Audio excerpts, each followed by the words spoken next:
Friends, welcome to Bhavani foods. ఈరోజు మనం సింపుల్గా గులాబ్ జామ్ ఎలా చేసుకోవాలో చూద్దాం. ముందుగా ఒక గిన్నె తీసుకొని ఇందులో గులాబ్ జామ్ పౌడర్ వేసుకోవాలి. నేను పెద్ద ప్యాకెట్ తీసుకున్నాను. గులాబ్ జామ్ ప్యాకెట్ పౌడర్ అంతా వేసేసి నీళ్ళు వేసుకుంటూ కలుపుకోవాలి.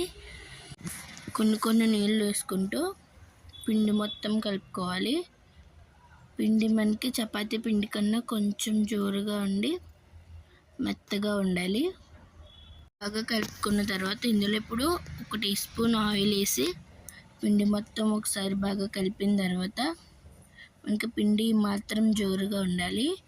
ఇప్పుడు కొంచెం తీసుకొని పగులు లేకుండా ఉండలు చేసుకోవాలి. 2 చేతులతో నొక్కి పెట్టి చేసి పగులు లేకుండా ఉండలు చేసుకోవాలి. ఇలా పిండి మొత్తం ఉండలు చేసేసుకొని పక్కన పెట్టుకోవాలి. ఇలా పిండి మొత్తం ఉండలు చేసేసి పక్కన పెట్టేసి ఇప్పుడు స్టవ్ ఆన్ చేసి ఒక బాండీ పెట్టి ఇందులో ఆయిల్ వేసుకోవాలి. ఆయిల్ వేసి బాగా హీట్ అవనివ్వాలి. ఆయిల్ బాగా హీట్ అయిందో లేదో చూసుకొని బాగా హీట్ అయిన తర్వాత మనం చేసి పక్కన పెట్టుకున్న గులాబ్ జామ్ ఉండలన్నీ వేసేసి బాగా రెడ్ కలర్లో వేయించుకోవాలి. ఇలా అన్నీ వేయించేసుకొని పక్కన పెట్టుకోవాలి. బాగా రెడ్ కలర్ వచ్చేలాగా బాగా వేయించేసుకొని పక్కన పెట్టుకున్న తర్వాత ఇలా ఉన్న గులాబ్ జామ్ ఉండలన్నీ కూడా అలానే వేయించేసి పక్కన పెట్టుకోవాలి. ఉండలను వేయించేసుకున్న తర్వాత ఇప్పుడు మనకు ఉండలు పైన కరకరలాడుతూ లోపల సాఫ్ట్గా ఉన్నాయి. ఇప్పుడు ఒక బాండీ తీసుకొని ఇందులో 2 గ్లాసులు పంచదార, 4 గ్లాసులు నీళ్లు వేసి బాగా మరగనివ్వాలి.